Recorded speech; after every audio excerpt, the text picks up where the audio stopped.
Silicon Valley llevó la tecnología a todo lo que vemos y tocamos a diario.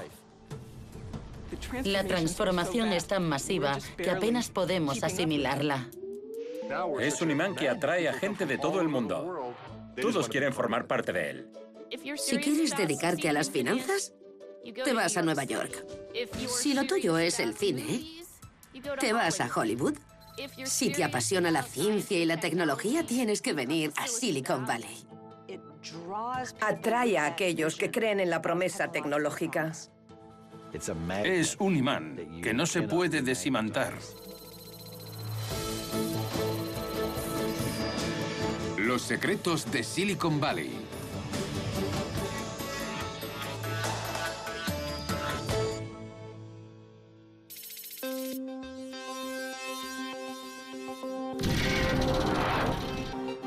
Es una nave espacial capaz de llevarnos a cualquier rincón del planeta con un solo clic. Es un centro comercial, una biblioteca y una oficina, un cine y un navegador.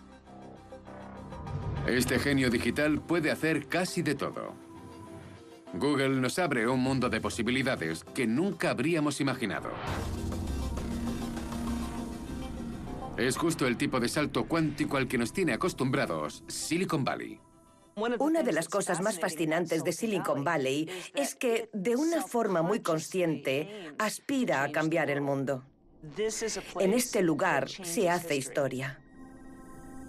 La historia del Valle se constituye en torno a una serie de individuos heroicos y emprendedores que un día encuentran la fuerza intelectual y el impulso personal para crear inventos capaces de cambiar el mundo. Es un relato individualista que cuenta la historia de este país y el mito del sueño americano, pero es diferente. De hecho, los héroes de Silicon Valley no habrían podido hacer lo que hicieron sin el impulso recibido de los contribuyentes, cuyos impuestos financian proyectos gubernamentales y militares, las universidades, las nuevas sociedades inversoras y las oleadas de inmigrantes. Han intentado copiarlo en muchas partes del mundo y muy pocos lo han conseguido. El magnetismo del Valle lleva desde 1840 atrayendo a todo tipo de personas inquietas y ambiciosas. El Valle atraía a soñadores, visionarios y rebeldes, porque California siempre fue un imán para esa clase de personas. Personas como Leland Stanford, un neoyorquino atraído por la fiebre del oro, que dejó una indeleble huella en el Valle. En 1861 cofundó la empresa ferroviaria que conectó California con Utah. El tren atrajo dinero a raudales. El dinero ganado lo invirtió en uno de los primeros inventos del Valle. Stanford era un apasionado de los caballos y compró una granja al sur de San Francisco, en la zona que hoy ocupa Silicon Valley. Le fascinaba la velocidad de los caballos y quería crear un sistema de entrenamiento capaz de analizar cada una de las partes del proceso del galope del caballo para hacer que fuese aún más rápido. Nadie sabía a ciencia cierta cómo corrían. Por ejemplo, no sabían si había algún punto en el que las cuatro patas se separaban del suelo a la vez. Eso es lo que Stanford quería saber. Y pensó, siguiendo el mismo patrón que se repite una y otra vez en el Valle, ¿puede la tecnología responder a esta pregunta? En 1872, Stanford contrata al fotógrafo Edward Muybridge para que resuelva el misterio. Puso una docena de cámaras en fila e hizo que el caballo pasara galopando por delante. Según iba pasando las cámaras, le iban fotografiando. Estas fotografías revelaron que, al galopar, el caballo eleva las cuatro patas a la vez. Nadie había sido capaz de verlo antes del experimento de Muybridge. Por primera vez, una cámara fotográfica captaba el movimiento. Un hallazgo que, poco después, inspiró la creación del cine. ¡Eso es! ¡Vamos, Biscuit! Poco después de publicar las fotos, ocurrió una tragedia. En 1884, el hijo de 15 años de Stanford contrajo la fiebre tifoidea y murió. Sus padres quedaron destrozados. Pero con el tiempo decidieron que la mejor manera de recordarle era crear una escuela en su nombre. Y en los terrenos de su granja situada en Palo Alto, fundaron la Universidad de Stanford. Stanford quería que fuese una escuela dedicada a la formación práctica de ingenieros. Quería formar trabajadores para la industria. Desde el principio quiso que su universidad fuese un foco de innovación. Leland Stanford era un pionero. Le interesaba mucho la creación de nuevas tecnologías y plasmó esa actitud en la universidad, además de invertir grandes sumas de dinero. Desde su creación, los alumnos de Stanford han fundado más de 70.000 empresas. Han creado más de 5 millones de puestos de trabajo y actualmente generan beneficios por valor de 2,7 billones de dólares al año. La primera startup de Stanford fue fundada en 1909 por un joven graduado llamado Cyril Elwell, que transformó el mundo de la transmisión por radio. Su objetivo era transmitir algo más que las rayas y puntos del alfabeto Morse. En esta casa de Palo Alto descubrió el modo de emitir música. En una de sus primeras demostraciones puso el Danubio azul en el fonógrafo de su casa e hizo que se escuchara en una casa en Los Altos, California.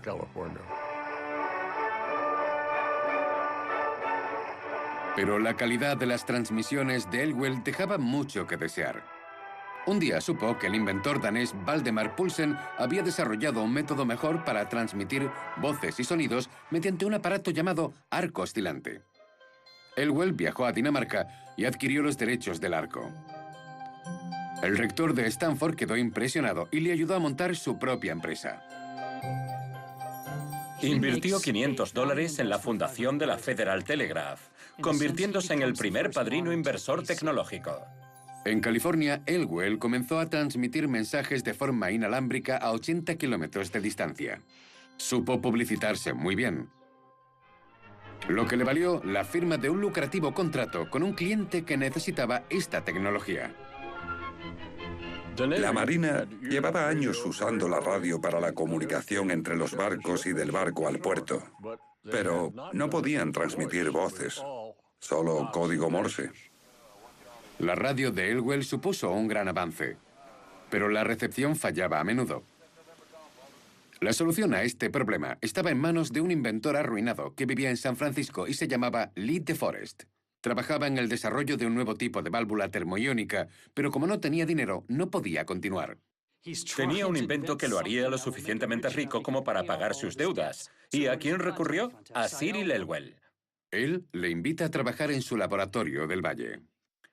Manipulando las placas de la válvula y analizando el flujo de electrones, acabó creando un amplificador. Colocó su reloj delante de un micrófono conectado a la válvula. Se puso los auriculares y por poco se revienta los tímpanos. Lo había logrado. Con las radios Saga Lena, había que mover aquello que parecía el bigote de un gato alrededor del cristal y usar auriculares, porque la señal era muy débil. Ahora podía amplificarse gracias a la válvula. Era la radio moderna. En 1930, el lugar que hoy conocemos como Silicon Valley era un hervidero de innovación electrónica. Y aquella floreciente industria atrajo a más inventores y soñadores cuyos avances tecnológicos contribuyeron al nacimiento de una superpotencia militar y llevaron a los americanos al espacio.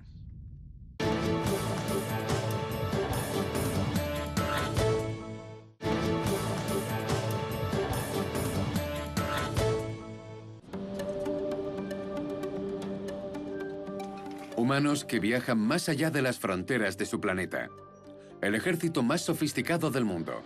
Avances que hubiesen sido imposibles sin la tecnología de Silicon Valley, financiada en muchos casos mediante contratos gubernamentales. Y gran parte de esa tecnología se desarrolló en la Facultad de Ingeniería de la Universidad de Stanford. Don, creo que deberíamos decirles a nuestros espectadores que hoy veremos por primera vez un acelerador lineal de electrones. ¿No es así? Así es, Bob. O hablando en plata, un destrozátomos. Este laboratorio lo dirige el decano de la Facultad de Ingeniería, Fred Terman, el hombre que pasó la historia como el padre de Silicon Valley. Hemos visto que aquí trabajan muchos ingenieros. ¿De qué universidades vienen? De 75 facultades de Estados Unidos y de 10 o 12 universidades extranjeras.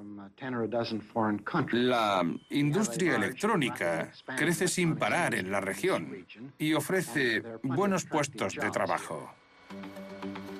Una industria que Terman creó en 1938 cuando invirtió $500 de la universidad para financiar la empresa de dos exalumnos llamados Hewlett y Packard. Un negocio que creó más de 300.000 puestos de trabajo y cuyo valor llegó a alcanzar los $100.000 millones.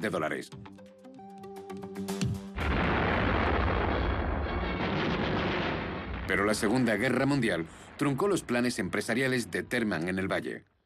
En 1942 se mudó a la zona de Boston para dirigir un laboratorio secreto propiedad del gobierno. Terman creó un laboratorio para analizar el sistema de defensa aéreo alemán y desmantelarlo. Su equipo de la Universidad de Harvard desarrolló métodos para inutilizar los radares alemanes y evitar que los bombarderos aliados fuesen detectados. Ese laboratorio y otros parecidos fueron el comienzo de lo que Terman consideraba los cimientos del futuro. Universidades de todo el país colaboran con las Fuerzas Armadas para lograr... La inversión gubernamental en investigación aumentó considerablemente. Fred Terman se dio cuenta del papel que el gobierno federal jugaba en la ciencia y la ingeniería y vio el potencial que Stanford tenía para convertirse en el centro neurálgico de la investigación. Cuando acabó la guerra, Terman volvió a Stanford y descubrió que el tío Sam había pasado de largo. El MIT recibió millones de dólares de los fondos de investigación del gobierno. Harvard decenas de millones. Columbia, Caltech. Todas las grandes escuelas de ingeniería recibieron subvenciones menos Stanford. A Stanford le dieron $50.000 para formación docente. Cuando Terman se dio cuenta, dijo, esto no me vuelve a pasar. Canalizó su rabia en la creación de un departamento de ingeniería y un grupo de investigación aeroespacial, cuyo objetivo era hacerse con todos los contratos militares. Terman empezó a ayudar al gobierno a prepararse para el nuevo conflicto que se avecinaba: la Guerra Fría. ¿Habrá paz o guerra? Terman hizo algo único. La mayoría de las universidades que trabajaban para el ejército realizaban tanto la investigación como la producción en el recinto universitario. Pero Terman no quería convertir la universidad en una fábrica militar. Y les dijo a sus estudiantes, llevaos todo lo que encontréis y dejad Stanford. Id a hacer algo grande por vuestro país. En aquel momento, hacer algo grande por el país significaba ayudar al gobierno a ganar la Guerra Fría contra los soviéticos. Y una de las consecuencias de aquello fue que en los años 50 se crearon muchas empresas de sistemas de radio por microondas. El gobierno invertía sumas exageradas en investigación, y no solo en el desarrollo de nuevos productos, sino también en investigaciones de base. Era como si dijeran, tomad este dinero y a ver qué sale. Uno de los beneficiarios del Valle fue el laboratorio aeroespacial Ames, que contaba con más túneles de viento que cualquier otro centro de investigación del mundo. Era el laboratorio de investigación aeroespacial más puntero y daba trabajo a científicos de todo el país. Sus empleados eran los mejores y tenían a su disposición los últimos avances tecnológicos. Los túneles de viento registraban cantidades enormes de datos y siempre estaban activos. Necesitaba mucho instrumental de medición y Hewlett Packard fabricaba ese tipo de aparatos. Fue una época emocionante. Los periódicos de Moscú tenían la primicia que ha dado la vuelta al mundo. Rusia ha puesto el primer satélite artificial en órbita. Los soviéticos se nos han adelantado. Lo del Sputnik fue importantísimo. Ahí fue cuando Estados Unidos comprendió que había que competir con la Unión Soviética. No es ninguna coincidencia que el Sputnik se lanzara en 1957 y la NASA se creara en 1958. La NASA se hizo con el laboratorio Ames. La NASA estaba desesperada por llegar a la Luna. Estados Unidos debía vencer a los rusos. El problema era que no se pueden fabricar naves espaciales con válvulas, y todas las nuevas creaciones de Silicon Valley necesitan visionarios. Gente a la que no le importa pagar mucho dinero por algo que no funciona bien. El precio da igual, lo importante es tenerlo primero. El gobierno no solo financiaba la industria aeroespacial, sino también la carrera armamentística, y una de las empresas que más ayuda recibió fue Lockheed, que abrió una fábrica en el valle para desarrollar el misil Polaris. El misil con forma de bala emergió del agua elevándose. En 1956, Lockheed tenía 0 empleados. En 1960 tenía 20.000 personas fabricando misiles en mitad de lo que un día sería Silicon Valley. La afluencia de contratos espaciales y armamentísticos atrajo a cientos de científicos, ingenieros y técnicos al valle, y la inversión gubernamental creció aún más. Se invirtió en infraestructuras, tanto a nivel federal como estatal. California comenzó a construir su universidad, subvencionó carreteras e invirtió en el desarrollo de nuevas ciudades. Este gran gasto público puso los cimientos de la nueva economía.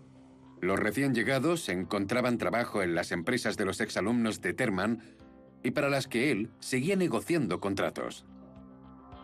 Terman y el resto de profesores llamaban a Lockheed, al ejército, a las fuerzas aéreas y a la marina y les decían: una nueva empresa ha desarrollado una tecnología estupenda, debéis darle trabajo.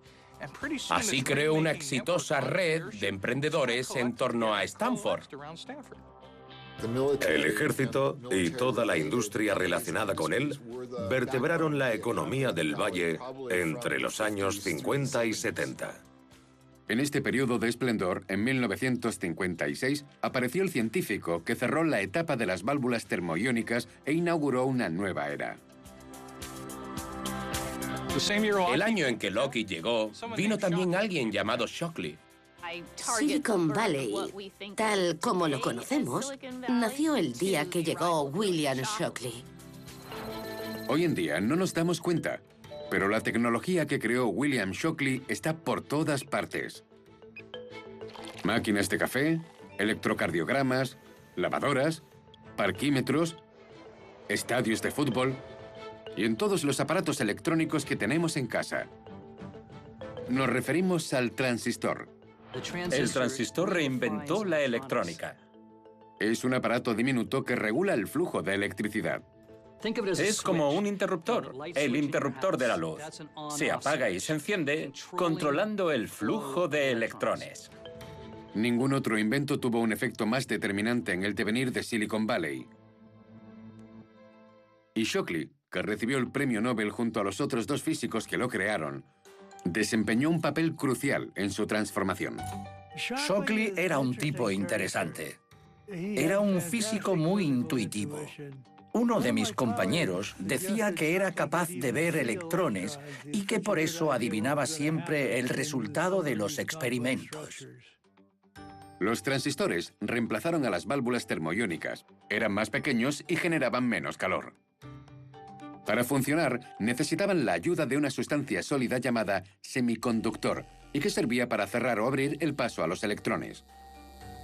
Shockley tenía muchas ideas para mejorar los transistores, pero las continuas disputas con sus colegas de los laboratorios Bell no le dejaban trabajar, por lo que decidió montar su propia empresa en un lugar cerca de Palo Alto, donde pasó su infancia y donde aún vivía su madre.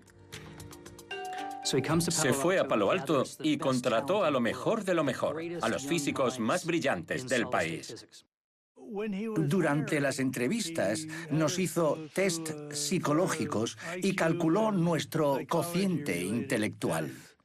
¿Y qué tal le fue a usted? Bien, lo interesante fue que me enseñó los resultados de Bob Noyce y a él le enseñó los míos y eran bastante parecidos.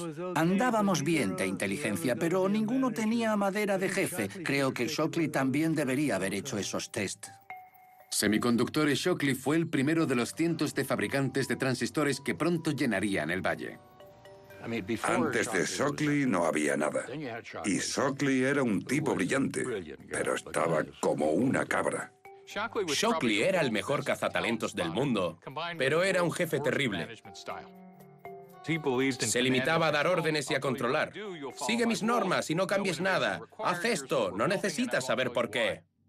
Pasado un tiempo, la situación se hizo insostenible Y el 18 de septiembre de 1957, 8 de los mejores empleados de Shockley, entre los que se encontraban Noy y Seymour, dejaron la empresa. Pasaron a la historia como los 8 traidores. Contactaron con un inversor de Wall Street, Arthur Rock, lo que cambió su destino y el del Valle.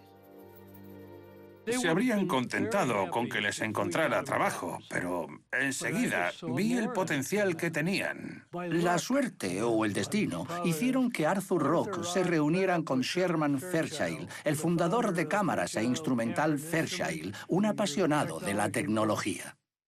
Fairchild invirtió más de $1 millón en la creación de la nueva sede de su empresa. Los 8 no solo trabajaban para Semiconductores Fairchild, también eran accionistas. Hablamos con ellos y decidimos que los 8 dirigirían la empresa juntos y en igualdad de condiciones.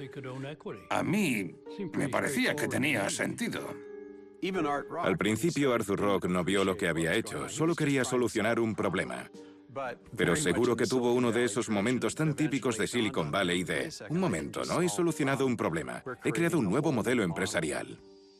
Un modelo que Rock llamó capital riesgo, en el que el inversor no solo compra participaciones de una empresa, sino que además participa en su desarrollo. El inversor de capital riesgo es una persona capaz de aunar los recursos, conocimientos, contactos y el dinero necesarios para crear una empresa. Sin ellos no existiría Silicon Valley. Este nuevo trato que firmó Fairchild benefició tanto a sus socios como al Valle. Fairchild fue el catalizador de la explosión tecnológica que se produjo durante los siguientes 50 años. Explosión que comenzó cuando a Fairchild se le ocurrió cambiar el semiconductor de los transistores, que era de germanio, un elemento difícil de sintetizar, por uno hecho de una sustancia que se encuentra en la arena. Los transistores de silicio eran más seguros y soportaban mejor el calor. Pronto estarían presentes en todo lo que nos rodea, desde cohetes a radios, y le darían al Valle su famoso nombre.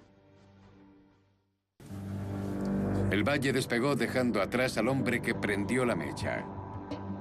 William Shockley perdió su puesto en la cima de la industria. Tras la venta de su empresa en 1960, el físico se embarcó en una cruzada quijotesca, difundiendo absurdas teorías sobre inteligencia y raza.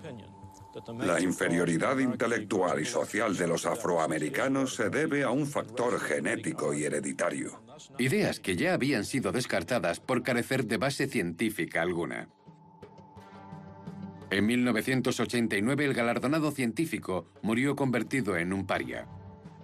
Pero aunque Silicon Valley rechazara sus teorías, hoy se sigue manteniendo una clara tendencia. El 90% de los empleados del Valle son blancos y asiáticos. Solo el 2% es de raza negra. Y solo 1 de cada 3 empleados es mujer. Silicon Valley fue desde el principio un mundo dirigido por hombres blancos. Es una industria en la que faltan mujeres. Pero todos creen que funciona por meritocracia. Una mala combinación.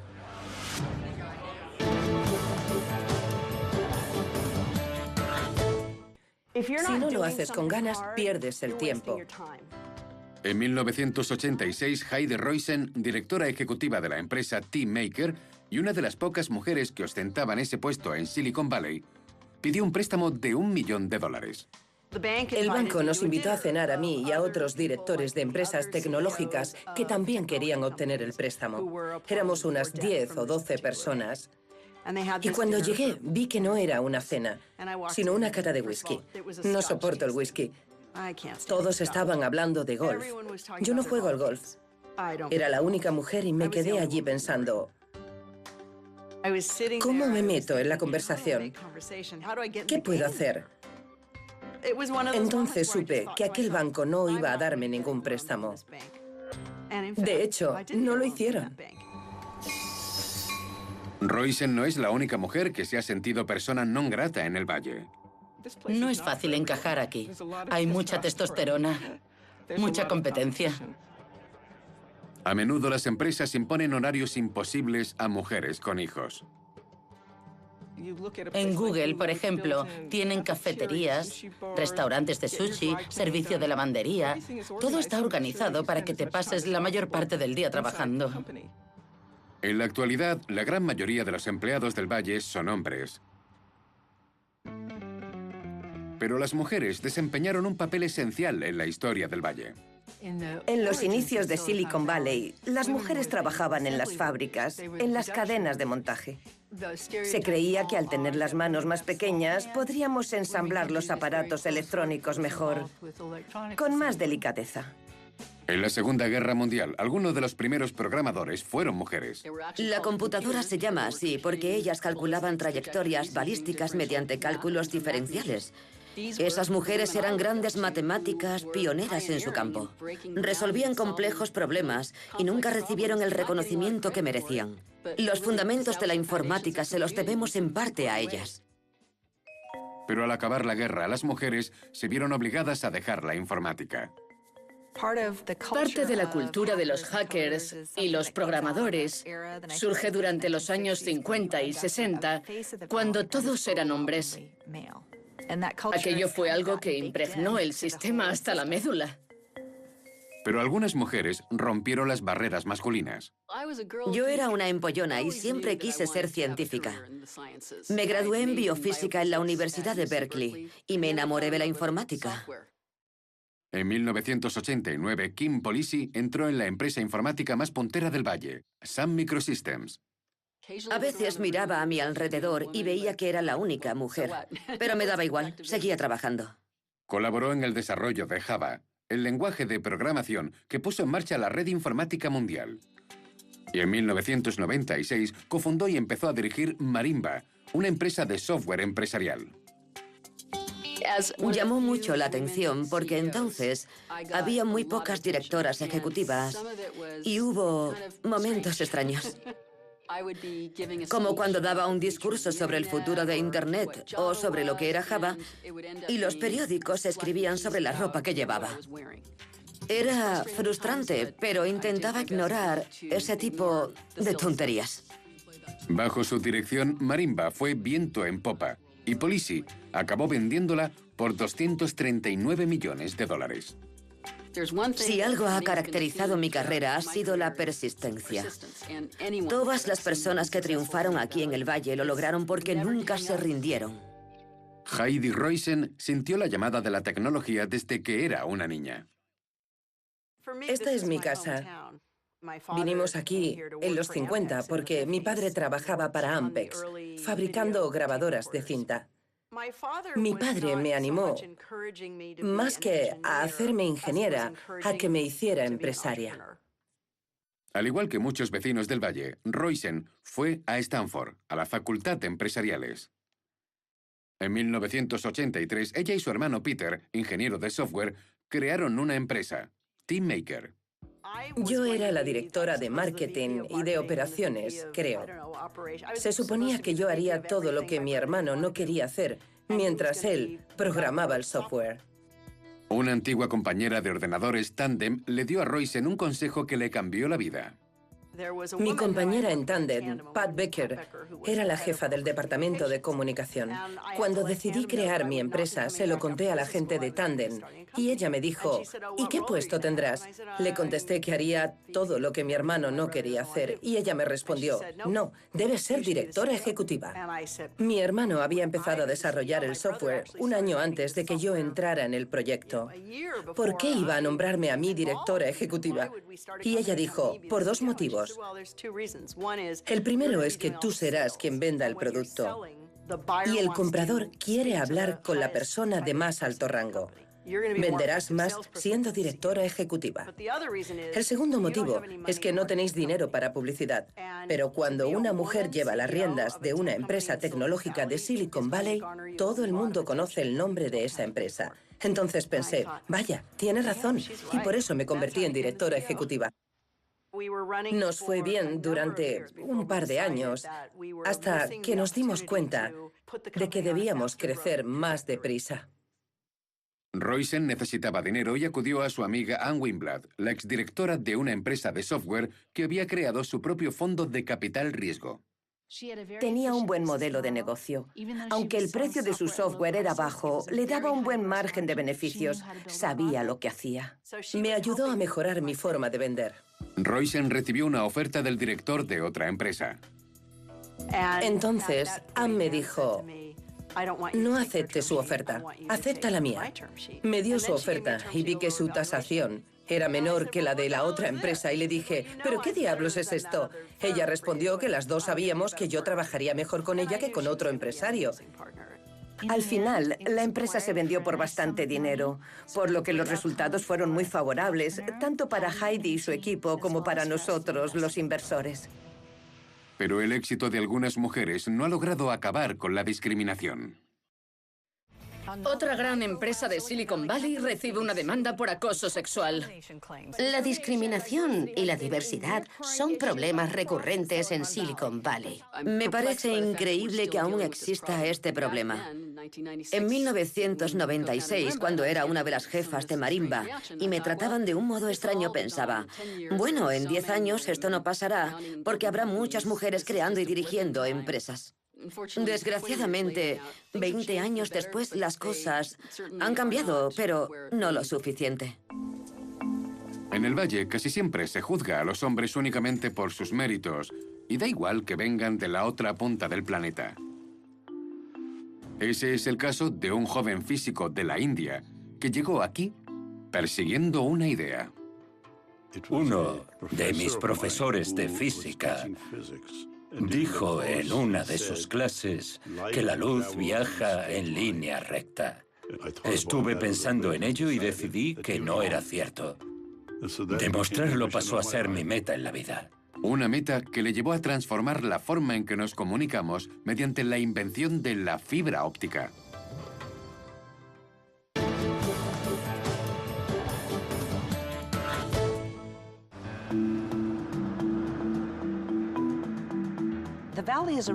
El Valle es un lugar interesante porque atrae a personas de todo tipo. Es el reflejo de una visión de progreso que es típicamente americana, pero que al mismo tiempo es un imán para gente de todo el mundo. La mayor prueba del magnetismo de Silicon Valley es el hecho de que más de un tercio de su población ha nacido en el extranjero. Los inmigrantes son, por así decirlo, el hiperpropulsor de Silicon Valley. Las nuevas ideas nacen gracias a personas que saben mirar desde perspectivas diferentes y que creen que pueden cambiar las cosas. Una de esas personas es el físico Narinder Singh Kapani. Sus investigaciones dieron lugar a una nueva industria e introdujeron al Valle en el mundo de la medicina. Cuando Kapani llegó en 1960, no había muchos indios en Silicon Valley. Cuando llegué, solo había 2 restaurantes indios en el norte de California y los 2 estaban en San Francisco. Ahora hay uno en cada esquina. A los de mi generación nos daban igual los doctorados. Para nosotros, un doctor era el típico profesor que está siempre en las nubes. Yo quería ser empresario. Estuvimos pensando en irnos a Boston, pero mi intuición me dijo que era mejor Silicon Valley. Allí había gente de todas partes del mundo, gente emprendedora. De algún modo se notaba que Silicon Valley acabaría convirtiéndose en lo que es hoy en día. Kapani vino a montar su propia empresa, a darle una aplicación práctica a lo que había investigado en la India y en Inglaterra. ¿Cómo hacer que la luz adquiera una trayectoria curva? Hice experimentos en la India con espejos y lentes para intentar cambiar la trayectoria de la luz. Pero fue en el Imperial College de Londres donde empecé a utilizar fibra de vidrio. Si coges una varilla de cristal transparente y haces pasar la luz a través de ella, aunque esté doblada, la luz llegará hasta el otro extremo. Kapani acuñó el término fibra óptica y cuando llegó con su mujer a Silicon Valley, ya había desarrollado la tecnología que les permitiría a los médicos ver el interior del cuerpo humano. Antes, para mirar el interior del cuerpo, usaban un sistema telescópico que era horrible. Los médicos necesitaban ayuda psicológica para poder meter aquello por la garganta del paciente. Pero el endoscopio de fibra óptica es flexible. Construí los aparatos con muchísima fibra óptica. Hice un ramillete de fibras alineadas que permitían la formación de una imagen, así como su transmisión. Buscando inversores, Capani se las ingenia para reunirse con los fundadores de Hewlett-Packard. Les dije que quería crear una empresa que se dedicara a la fabricación de fibra óptica, láseres y otros artilugios. Y les convencí. Hewlett-Packard y otros inversores del Valle ayudaron a Capani a crear su empresa, Optics Technology, y a que siguiera investigando. Cada 3 o 4 meses inventábamos algo nuevo.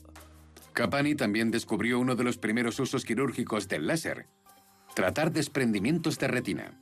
Antes no era fácil conseguir que la retina volviera a adherirse. Pero descubrimos que con el láser se podía coagular la zona desprendida sin problemas. Primero probamos con animales y luego con personas. También se lo hicimos a Bob Hope. Se le desprendió la retina y le operamos. En 1967 sacamos la empresa a bolsa. Al principio nuestras acciones valían $12 y en 6 meses subieron a 60. Capani fue el primer indio de Silicon Valley que sacó su empresa a bolsa, abriendo el camino a los que vendrían después. Actualmente, más de la mitad de los ingenieros del Valle son extranjeros. Vienen para crear inventos innovadores imposibles de crear en otro sitio. Eso es lo que les une. Para eso están aquí. En la lista de inmigrantes que crearon Silicon Valley están Alexander Poniatov, de Rusia. Fundador de Ampex, Andrew Grove, de Hungría. Director ejecutivo de Intel, Jerry Yang, de Taiwán. Cofundador de Yahoo, Andreas Bettolsheim, de Alemania. Y Vinod Khosla, de la India. Cofundadores de Sun Microsystems, Elon Musk, de Sudáfrica, creador de Tesla. Y de Rusia, un joven llamado Sergey Brin. Su madre estaba decepcionada porque él no se doctoró. Le dije, bueno, lo demás no le fue mal. No hay otra empresa cuyo nombre se repita más veces en todo el mundo. Siempre se dice que Internet puso toda la información del mundo a nuestra disposición, pero no. Google puso toda la información del mundo a nuestra disposición. La habilidad para encontrar información es lo que ha transformado nuestra época. Este gigante global se creó, como otras muchas empresas legendarias, gracias a la fuerza de atracción de Silicon Valley. Una fuerza que atrajo a 2 jóvenes ambiciosos. 2 chicos recién salidos de Stanford que no habían trabajado en su vida montaron una de las empresas más exitosas del mundo. Larry Page es de Michigan. Sergey Brin nació en Rusia y se crió en Maryland. Al acabar la universidad decidieron hacer un doctorado en computación y los 2 acabaron en el Valle, en Stanford, donde se conocieron en 1995. Al año siguiente comenzaron juntos un proyecto para mejorar el lamentable estado de las búsquedas por Internet. Buscar algo en Internet era horrible. Existe una enorme cantidad de información. Es inabarcable. Costaba muchísimo encontrar información relevante. Buscabas algo importante y te topabas con el trabajo de algún chaval o cualquier otra cosa. No podías encontrar nada, porque lo que buscabas estaba 100 páginas más abajo. Pero Brin y Page encontraron la solución. Lo que lo cambió todo fue que se dieron cuenta de que para encontrar información relevante no había que centrarse solo en el objeto de la búsqueda, sino también en la opinión de otras personas sobre la página donde aparecía aquello que uno buscaba. Y esa idea se la dieron sus padres. Sergey y Larry eran hijos de profesores universitarios.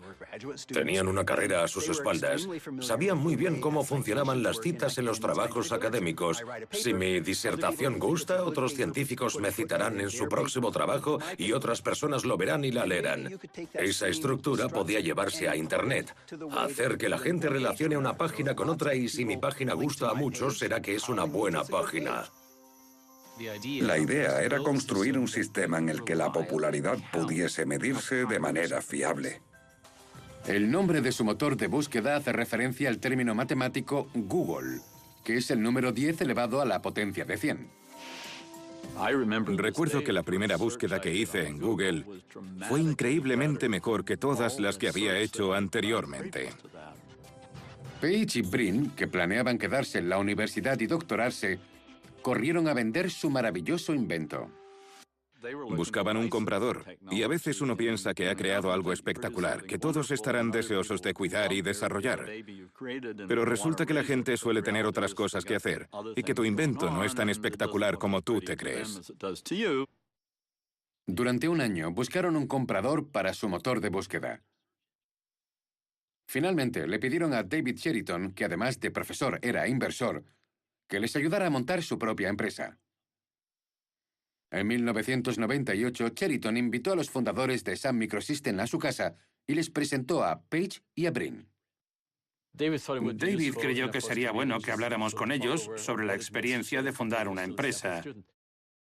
Quedamos en la casa de David, en Palo Alto. Eran las 8 y a las 9 tenía una reunión con Cisco, así que no teníamos mucho tiempo.